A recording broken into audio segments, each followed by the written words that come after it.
Cho mẹ hôn một xíu nha. Trời ơi, nãy giờ không gặp con nhớ nè. Trời ơi, trong này cuộn tròn thấy thương không nè. Cho mẹ hôn thích nha, cho hôn chút nha.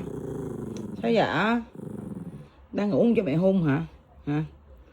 Tắm rửa sạch sẽ rồi, đi bộ rồi, ăn uống no rồi, giờ ngủ hả? Mà mới lạnh mát quá. Thoải mái quá mà. Thấy không? Hôn cái nha. Hôn mấy nha. Quay, không đít thôi, không đít thôi. Không đít nha. Được không?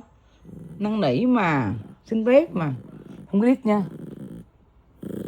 Thôi mà, đừng làm khó mẹ mà, mẹ thương mẹ mới hung mà. Yêu nè, yêu nè.